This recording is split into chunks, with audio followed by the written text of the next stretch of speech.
Kobe with emphasis.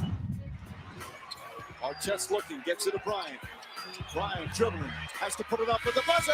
Banks it in! Oh, he banks in the three!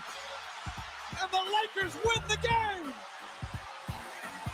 And that is just greatness personified. Now Bryant again, out between the rings, guarded by Pippen. Kobe on the move. Lobs for O'Neal for the dunk. Kobe Bryant worked into the lane, and Shaq hammered it in with the right hand. Timeout, Portland.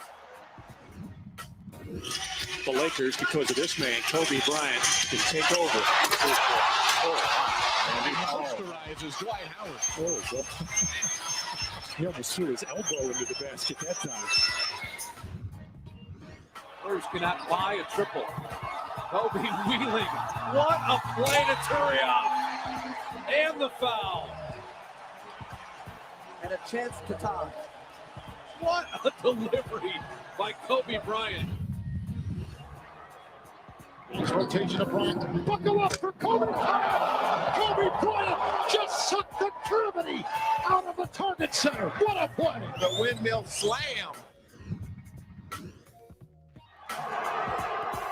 Long run out by Kobe Bryant. Behind the back. Oh! What did I just see? You just saw what Kobe does best, and that's bring people to their feet with a sensational play. Really got a dribble drive, change of direction by Bryant. Slam dunk. Woo! You talk about elevation. Chick, he went up to the rafters before he decided to put somebody on a poster. They'd love to get it into Nash's hands, and they do. Ball knocked away, stolen by Parker. Oh, there it is. Here comes George to Kobe Bryant. Bryant inside. It's good. It's good. Tie game. A 1-point game. Walton can tip it. Bryant with the save. Oh, you got to get a shot here. Final seconds. Bryant for the win. Bang! Kobe Bryant has hit a shot at the buzzer. 4 away from Elgin Baylor's Laker record. Yes! Well, there's 70. Everybody wants it to get into Kobe's hand.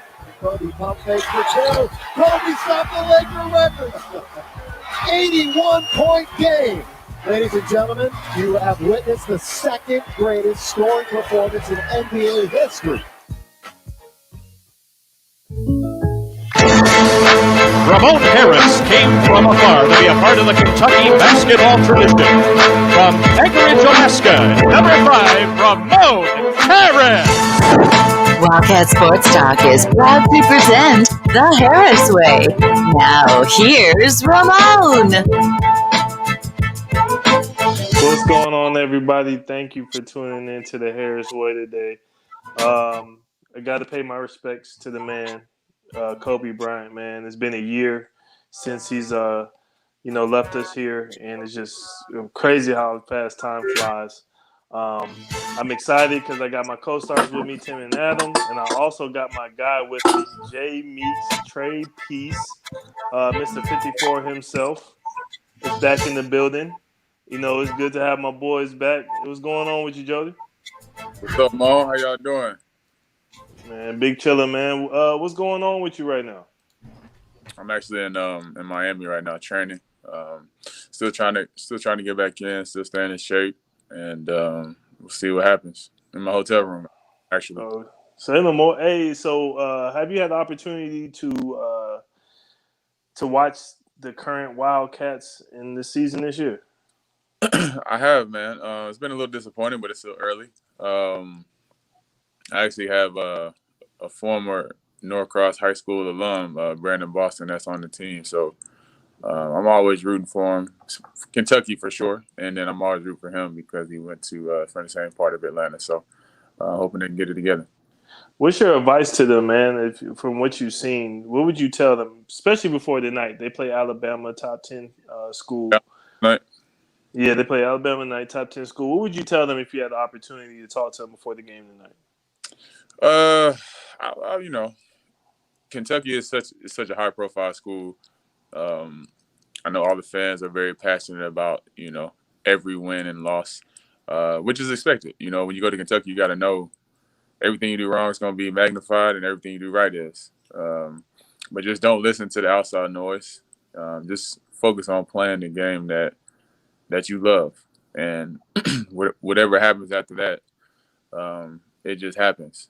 Put in all the hard work that you do, and don't worry about all the pressure and the noise and all the potential doubts that you have in your mind. And I think when they do that, they'll be fine.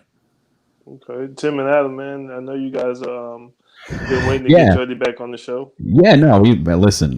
We love having Jody on the show. As all, I mean, we talk. We've brought Jody up quite a bit here lately, haven't we? Yeah, we talk about him all the time. What's happening? What in the world just happened? What do we do? Get a phone call right in the middle of it? I don't know. Uh-oh. That was weird.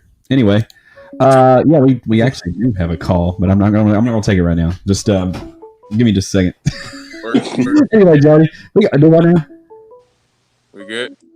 Yeah, I can hear you. What's up? What's going on, y'all? Okay. All right. Cool. I don't know what's it was weird. I think you're a little hot over there, man. It's like it's really, really like. I know, it's sensitive. Yeah. We got new equipment, man. You got to give us a break. It's all good. It's all good. So in any case, Jody, listen, tonight's game is a big game for the Cats. I know that it's almost like the next 4 games are basically holding our feet to the fire. I mean, look, we play top 20 teams the next 4 games in a row. Yeah, I mean, it's not going to be easy, but it's still a chance. And they played Alabama already, right? Earlier this year. Yeah. I watched that game at Rupp. I saw that they lost, but it's still a chance. It's gonna be tough. They're very talented. So like I said, I'm always rooting for them. A lot of times, sometimes you start off like that, kind of slow, and then you get it together. But it's just they don't have the luxury of being a full season this year. So that's what makes it hard. That's true, man. Hey, Jody, I wanted to ask you, man. Everybody's talking down the 3-point line. They've been living a lot on it. They hit 14 threes the last time we played them, beat Kentucky by 20. As a 3-point shooter, man, what is it that teams can do? And I know sometimes they couldn't do nothing to stop you or get you out of your rhythm, but as a 3-point shooter, you know what I mean? Like what would you recommend Kentucky do? Is it something you really want to get up and pressure these guys and make them drive, or what? I mean, how do you get a 3-point shooter or a 3-point shooting team out of the rhythm? You know what I used to hate as a shooter is it's not so much guarding the 3-point shot, but like in a dead ball or like a timeout. You always get those annoying pests like it was Ramon, it was Patrick Brett, like just get up in your face and no ball's not even in bounds. Yeah. Slapping your hand like that. All that type of stuff breaks your rhythm. I used to be like, Mo, the ball ain't in bounds yet. He was like, so and those type of things disrupt a shooter or offense. So I think just doing the little stuff like that, being a pest or, maybe foul, not dirty or anything like that, but maybe foul them away from the ball just to try to throw them out their rhythm. So that way it's not so easy for them. I can see that, man, because 3-point shooters, when they get the ball in their hands, the ref's going to give you a foul a lot of times if you're a scorer. So I can see that if it's hard to stop a guy once he gets the ball in his hands. So maybe when you don't have the ball in his hands and the referees are not looking, really just make his day kind of a rough day. Or you come off a pin down and you hit him off his line and they call a foul, take it back out of bounds. Like that type of stuff disrupts somebody's mental rhythm. And it's annoying, honestly. You don't like it, because you want everything to be easy. And a lot of guys, especially in college, aren't used to that adversity of having to go get something that's tough. They just always had it easy and because they're talented. So. Well, I guess let's do this. We started the show with some Kobe Bryant highlights. Of course, today marks 1 year since his passing. You've had a chance to be around the man. Tell us a little bit about that. It's wild that it's been a year, honestly. But man, kind of took the life out of me when it happened. I was actually in LA when it happened, working out. So I didn't want to believe it. It's kind of like with the death, you always say, "Oh, that's not real." But right. Unfortunately, it was real. So over the past year, I thought about him a lot. Just the stuff that I learned from him of always being persistent with anything you're doing in life, not just basketball. And it's it's been tough just thinking back. Like every time I see a video of him or every time I see an interview, it's like, man, he's not with us anymore. So it's sad. Yeah, I mean, we've it's crazy because my son actually he wanted to hang out with us tonight, so he's sitting here in the middle, and he was shooting some basketball, and Tim was getting some video of him shooting, and he sent it. He said, "Hey, watch this, Ramon," and he hits it, makes a shot, and he goes, "Kobe." And the funny part is, I never told him to say anything. I was just like videoing him, and it was great. Yeah. So but yeah, he's really enamored with this show. So that's something we got to do. We got to teach our kids to keep the Kobe thing going on. Yeah, you got to keep the Kobe, man. You got to keep the Kobe going. I've heard some kids say Steph a couple times. Do what now? That's what the kids are saying now. Steph? Yeah, I heard a couple kids. Steph Curry. They want to shoot from the from the bathroom and whatnot. But we gotta keep that Kobe alive. Sound right, Mom. Don't even sound right. It don't even sound right. I'd be like, man, that's Kobe. Yeah, that's for sure. Jodie, I mean, since we've had you on a couple times before, let's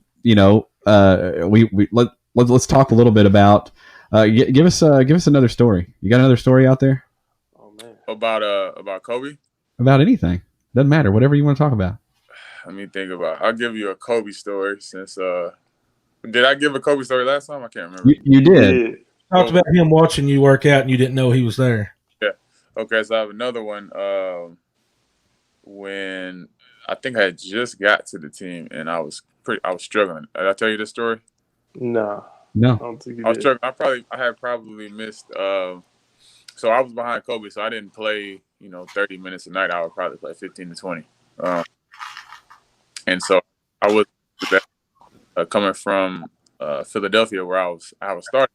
But when I came to LA, of course I'm not gonna be starting in front of him. So it was an adjustment period. So I wasn't shooting the ball particularly well at first, the first couple of months. So I was probably like 0 for 5, 0 for 6. They took me out. So at halftime, I was kind of down on myself, and he came into the locker room, said a few choice words I can't repeat.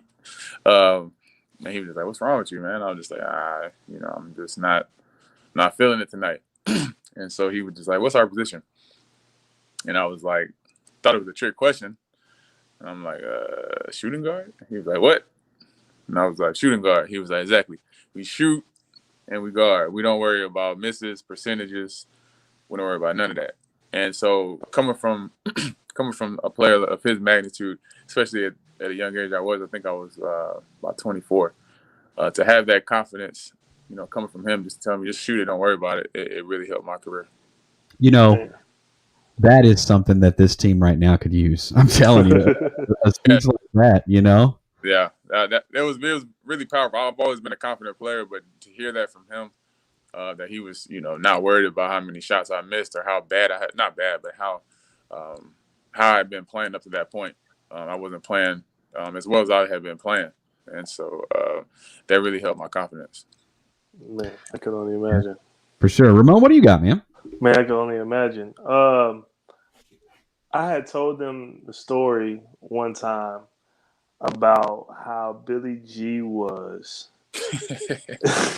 Here we go. Here we go. I got to bring this up because it's funny now. It's funny now. But the story about the time Billy G showed up about 2 hours late for practice and then kicked us out. We did pre-practice. We did pre-practice for over an hour. Yeah. Over an hour. And so, Billy G is like, practice at 2, you got to be on the court at 1:45. And about 10 minutes before practice, the coaches come down, you split up guards and bigs, and you kind of get warmed up. Because Billy G, when he walks in the gym, he likes to start practice immediately.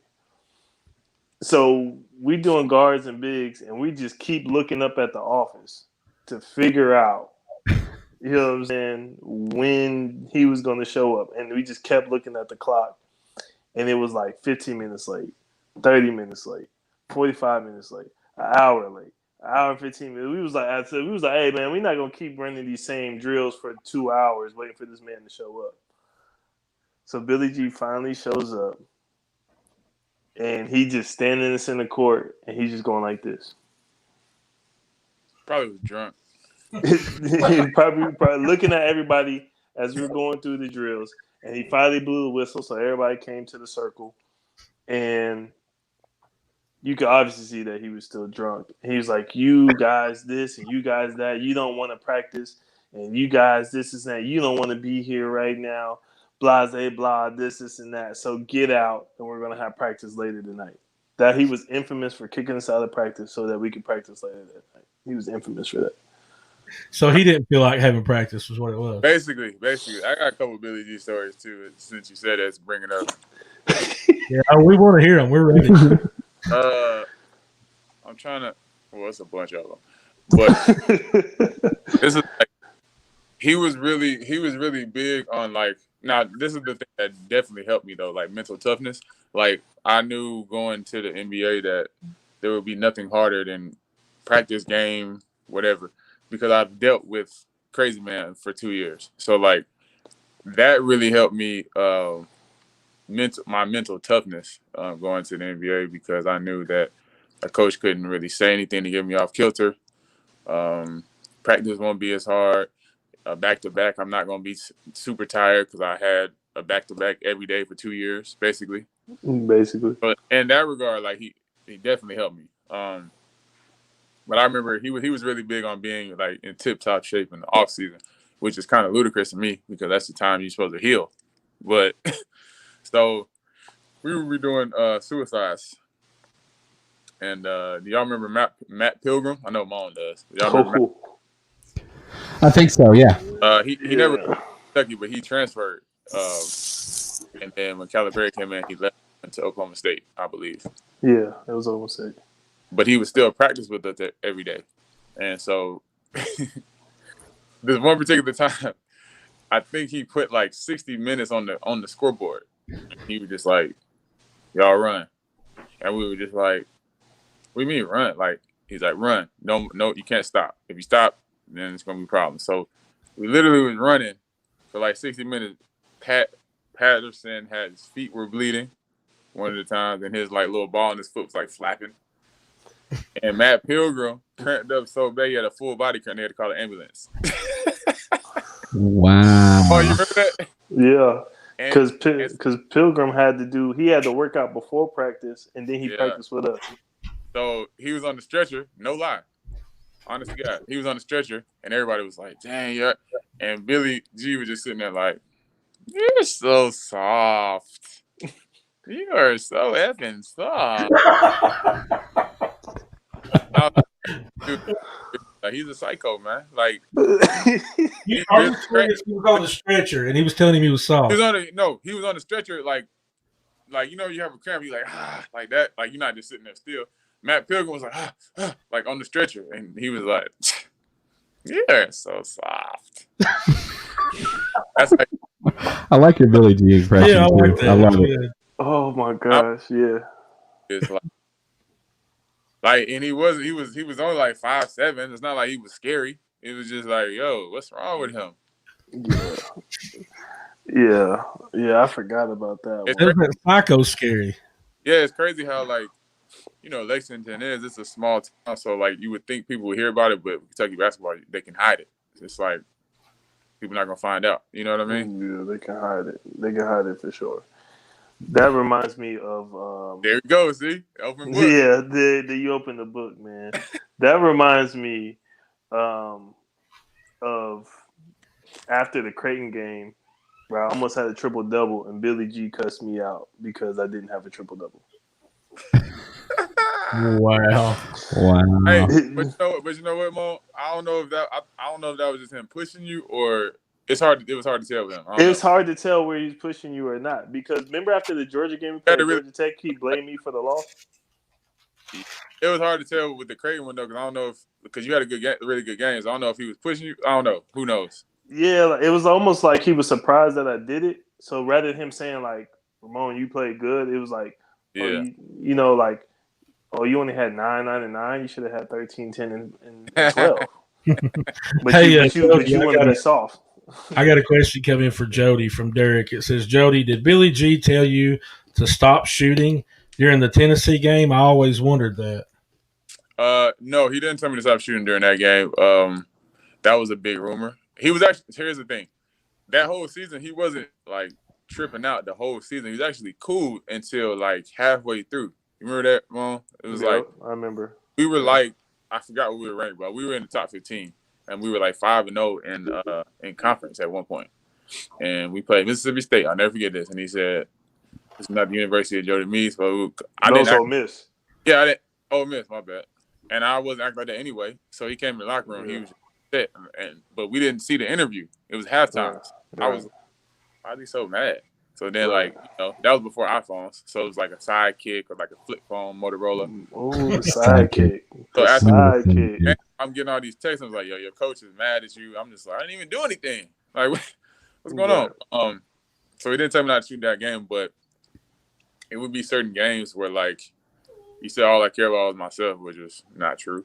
But if I would have, like, let's say 15 points at the time, he would look up at the scoreboard at the time. I'd be like, it's 19 minutes left, bud. You're almost at 30 points. Yeah, I remember that. Yeah.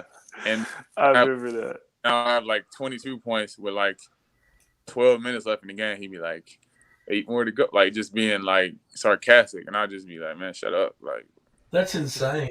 That is an insane way to talk to your player. And then I'm like, why is it a me and you thing? Like, this is a team. Like, why are you picking me out? Yeah. Man. You're thinking, do you want me to stop scoring? What do you want? I mean, you know what I'm saying? We're winning, and most of the plays for me anyway. I'm supposed to do not shoot it. Like, what yeah, for sure.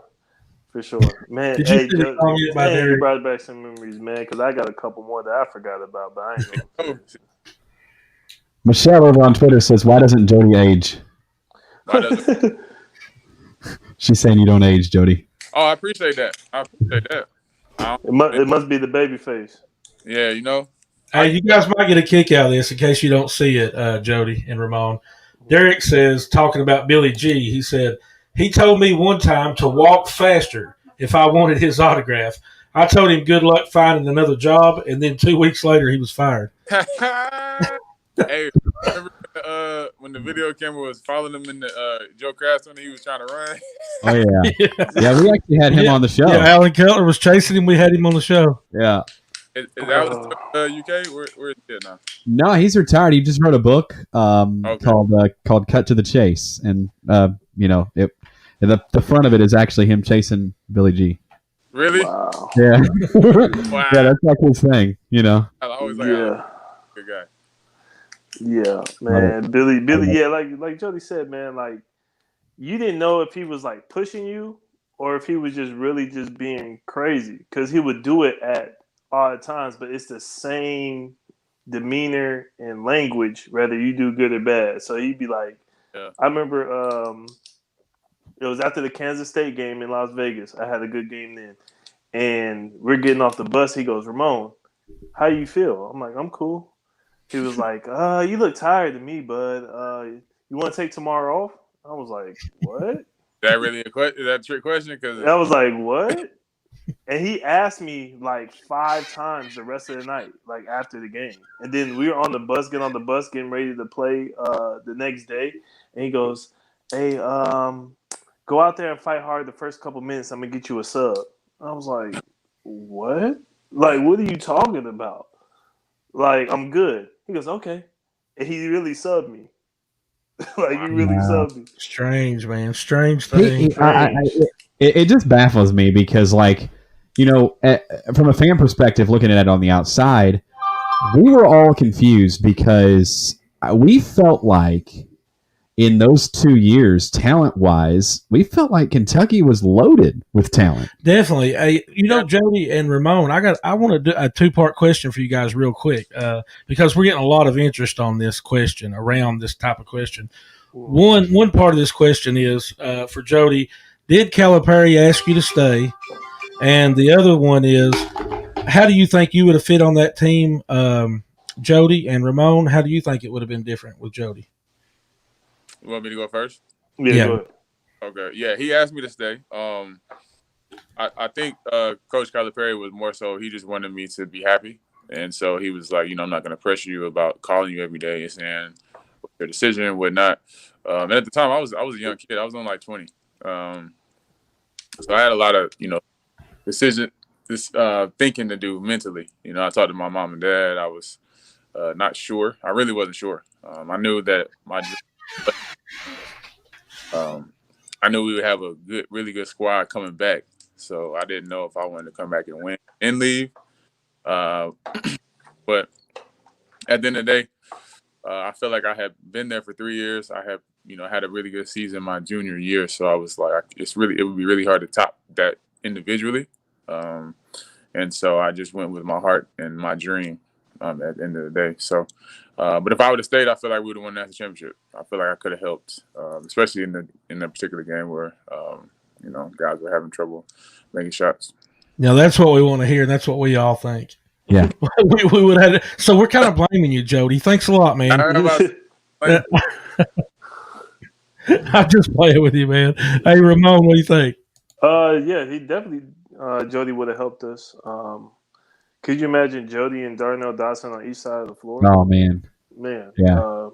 Like at that time, by Christmas break, Darnell Dotson was leading the nation in 3-point makes, attempts, and 3-point percentage, and then Jodie coming back with so much space, you wouldn't be able to key on Jodie, and so therefore Jodie would have been in rhythm every time he shot the ball. Then we had bigs to space the floor that you had to pay respects and dues to.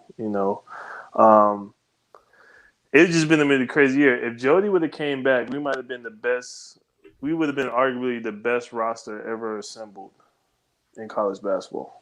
I only lost like 2 games that year, right? Yeah, we lost twice. We might not have lost the game.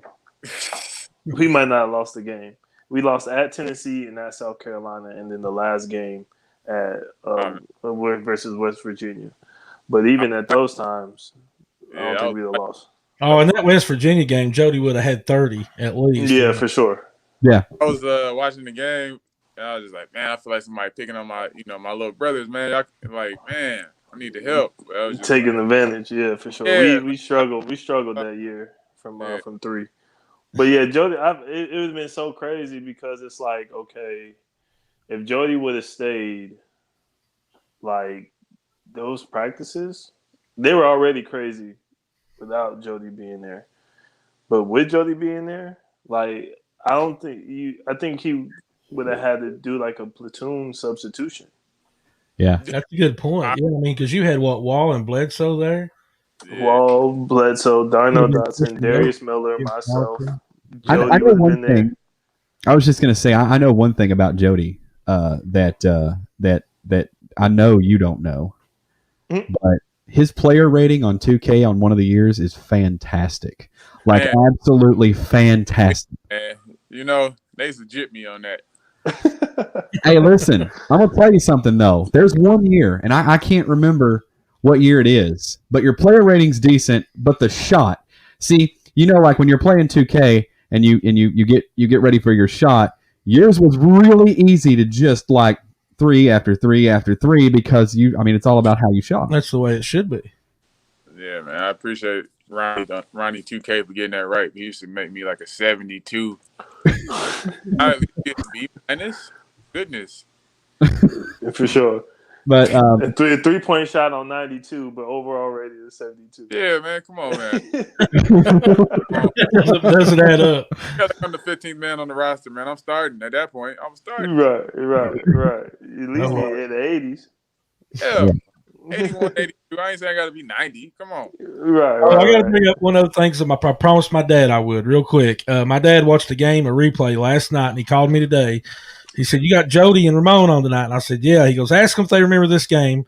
It was Billy Gillespie. It was Georgia, and UK lost to Georgia, but it was the game where they took the lead late, and then Billy G ran an out of bounds play to cause one of our players to get ran over on that screen, and they didn't call the foul. And I wanted to see what both of you guys think. if that should have been a foul. Because me watching as a fan, I was like, that was a brilliant play call. Was it at Rupp?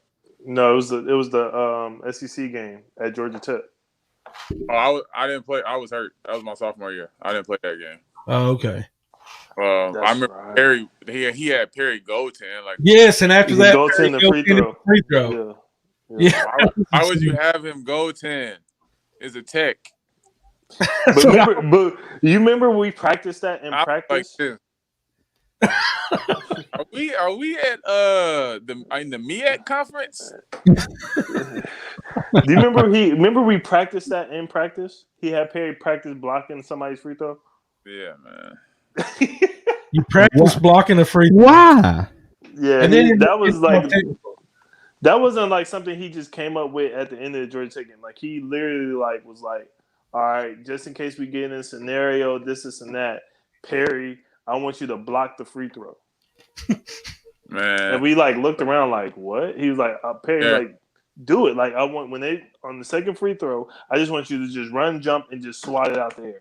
Yeah, and didn't Perry grab it and turn around and look at the coach like, there you go, coach? Yeah, basically. And I'm sitting there like, my groin is hurt. I got to have surgery. I'm just sitting there like, I just want crazy. That's funny. By the way, Billy G blamed me for that loss. After it was probably one of my best college games. He blamed me for that loss. Yeah, Georgia at Georgia Tech. Yeah. What did he say?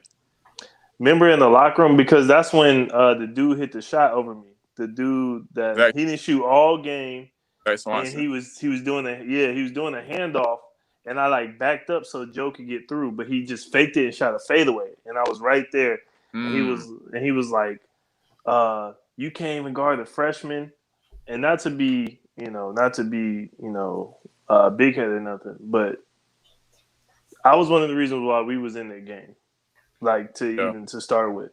So when he said that in the locker room, like I just remember being so mad. Like I was so mad at the point where like I started crying because I was just mad because I had a million things I wanted to say.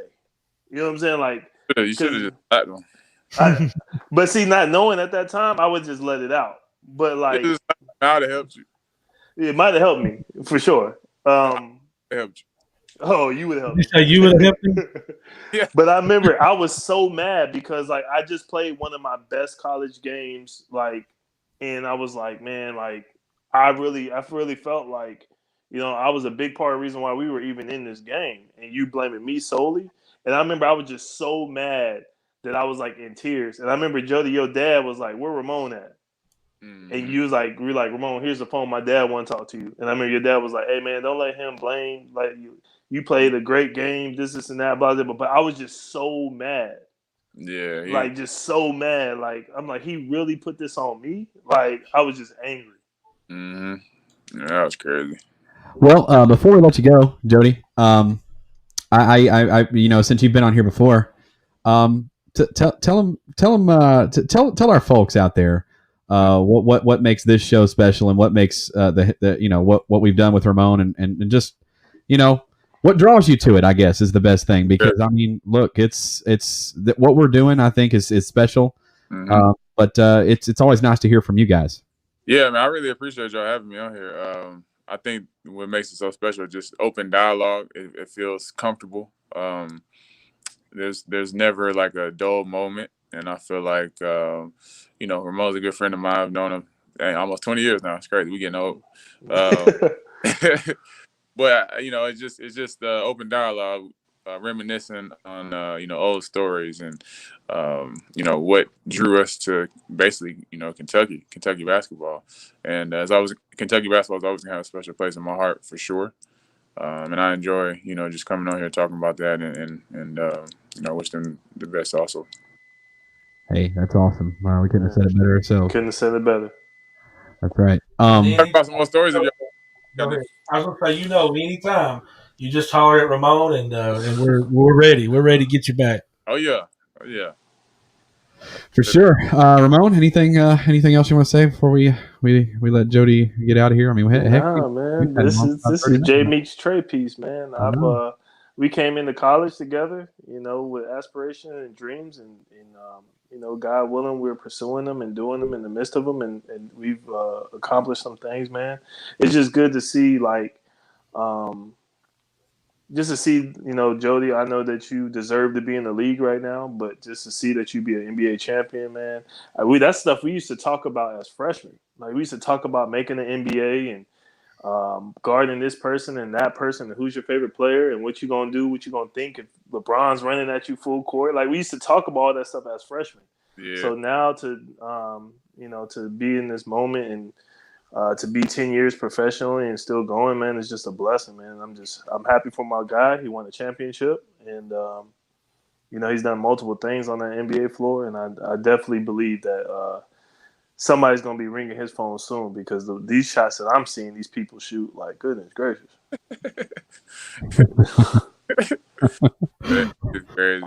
Do y'all have any more questions that you've been wanting to ask? Man, we right here. We journals. And I'll be honest with you. It's been really crazy because, like, we've talked to you guys, but it would, if I could tell you the amount of people. I mean, I could sit here all night, and we talk to a lot of people now. So we're kind of in those circles now, and the different stories that come out about Billy G. I mean, nothing surprises me about that man anymore. Nothing. There's not one thing. It was so crazy because we're grown now, but back then we were grown, but we were still kids at the same time. So you hear different stories while you're playing, but you don't want to believe it because it's your coach, right? So it's like, oh, okay, that might happen, but whatever, let's play this game. Now we like, yeah, that happened. Like, right. All right, so and then you get validation from different people that was around the program or different coaches, and it's just like, yo, like, crazy. Yeah, I mean, we've heard. I mean, we've heard some really crazy ones. We have, and I've got one. I just had a question pop up. I was like, Jody, I mean, you were a rock star. I mean, and like all Kentucky players are rock stars. Really? But I'm just saying, like, there for a minute, like, people were like losing their mind. And I want to know, was there one crazy fan experience that stuck out? Like, are you kidding me? I had the little Happy Gilmore thing. I think Ramon might have been with me. He was outside the lodge, and this chick, it's like 20 degrees. I was like, can you sign? I was just like, okay, wait a minute. People didn't catch that. It was 20 degrees outside. Yeah, it was. And she completely just flashes you. And single dude at the time, ooh, like, whatever. That's awesome. That's awesome. Different things like fans. Here's the thing that really impressed me and still impresses me about Kentucky basketball. It's like, that it's a big thing, but you don't feel it until you get there. That it's like that's the NBA. That's the NBA team basically. There's no professional basketball team in the state of Kentucky, so it's like they know everybody on the roster. They know your stats. They know that you're gonna go first or second round. They know all that. So when you step on campus, they're like, you're projected to go first round 2 years from now. And I'm like, I didn't even know that. And that's me talking about, like.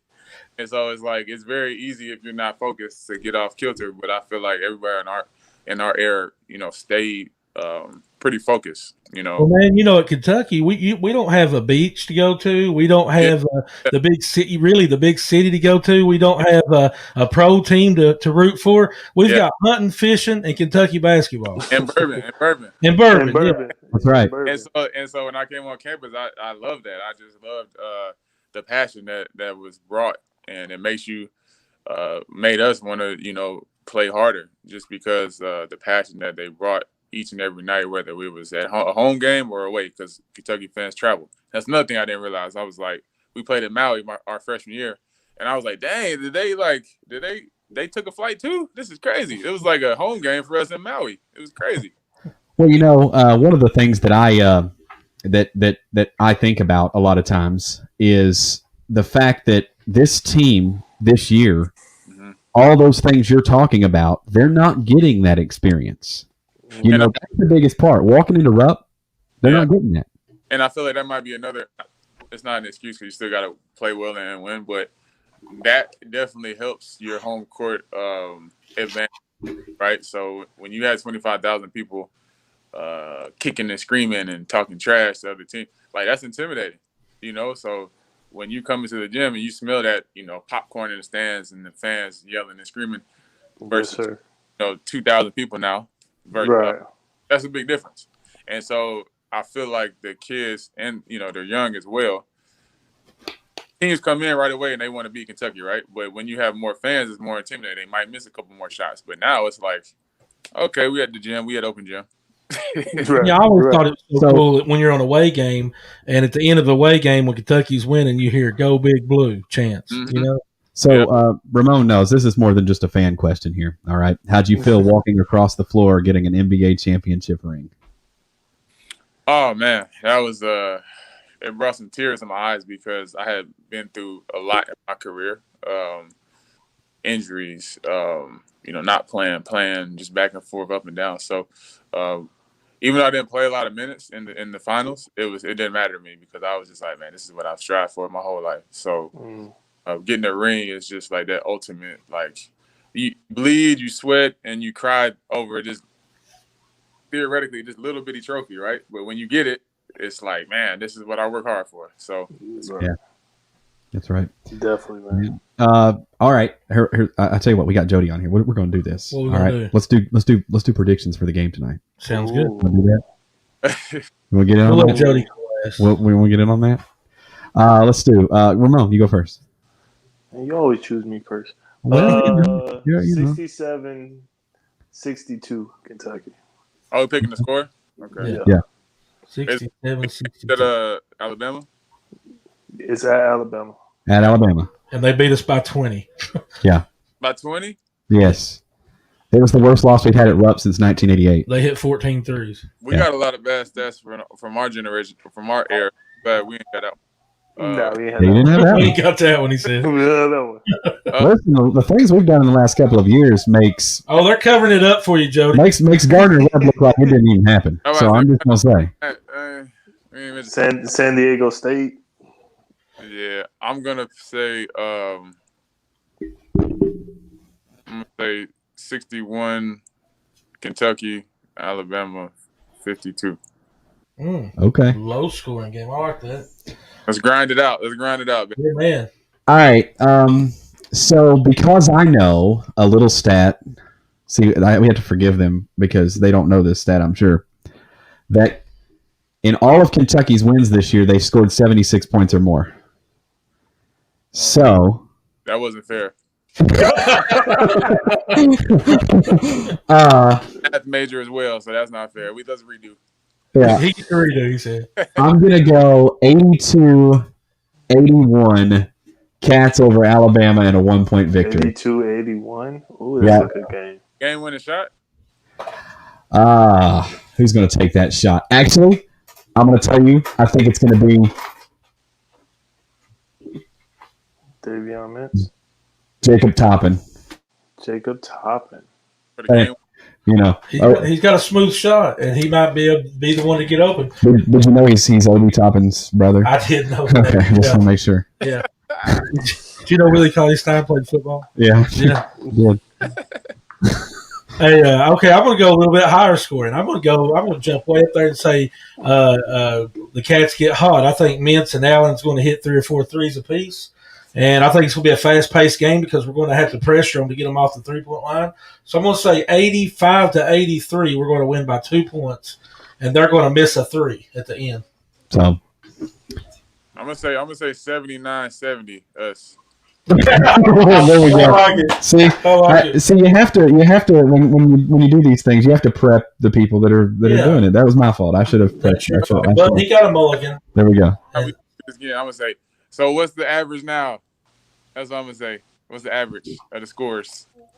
So what is the average? They're getting close to 80, ain't they? Yeah. Now? Yeah. Well, it was a little over 60. So like they got 82 last game against LSU, but see every game that they have. You're right on the average, I think. That they have won. They've scored over 76 points. So that's a fact. I mean and here's the crazy part. Every game they've lost has been 65 or fewer. Wow. That's a crazy stat. Yeah. Oh. So they got to score to win. Who would have thought? Yeah. Scoring points wins the ball game. It's amazing. Yeah. But there you go, guys. Man, this has been a blast. Really, seriously.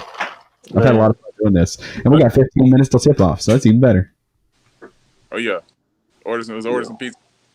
That's right. Yeah, y'all. You want to split us on a pizza? Yeah, let's do it. Mon used to call this pepperoni money, just so y'all know. Pepperoni money.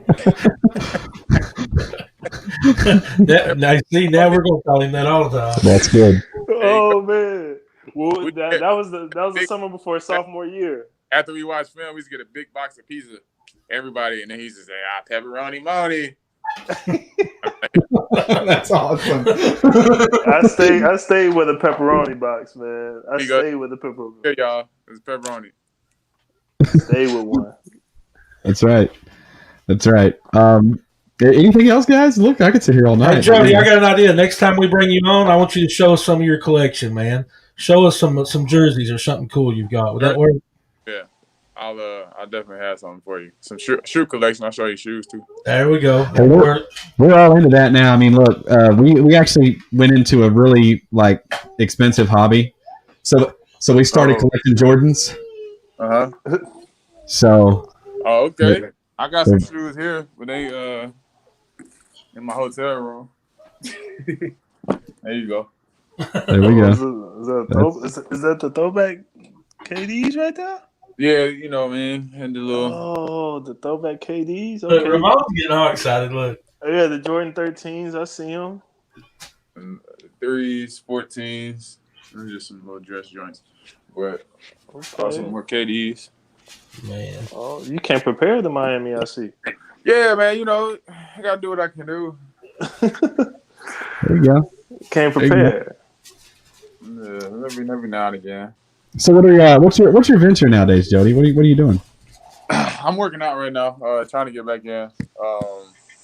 See if I can get back in the league. But I just had twin girls, so that's keeping me busy. There you go. Congratulations, man. That is awesome. I appreciate it. They're 9 months now, so. Wow. 9 months. All right. It's I'm just starting to get some sleep. But wow. It's it's great. These are my first 2 kids, so I'm enjoying it. That's awesome. I'm not a vet in the game like Ramon, so I had to. Hey man, I got one. She's 11 now. That's just crazy. Crazy. 11. Yeah, she's 11 now, man.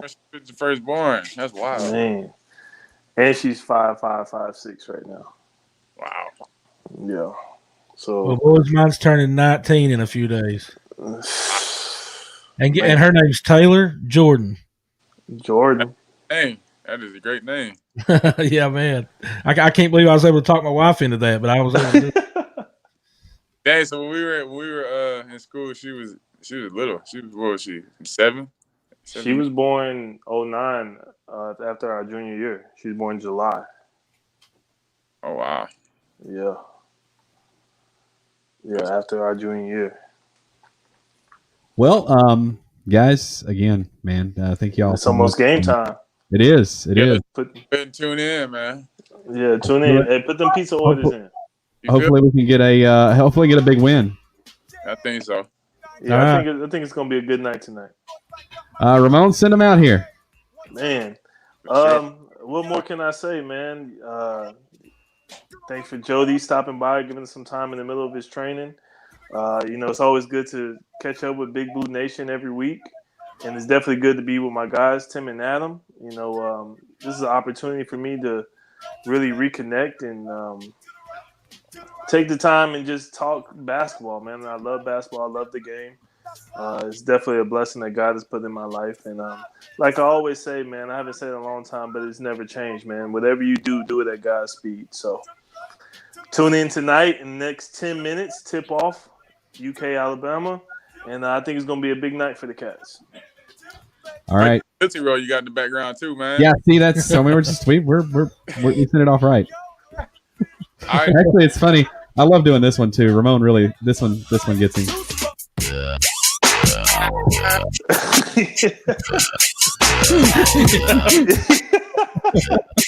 Thank you guys so much. Take care. All right, appreciate Listen to the Harris Way on Wildcat Sports Talk. See you guys.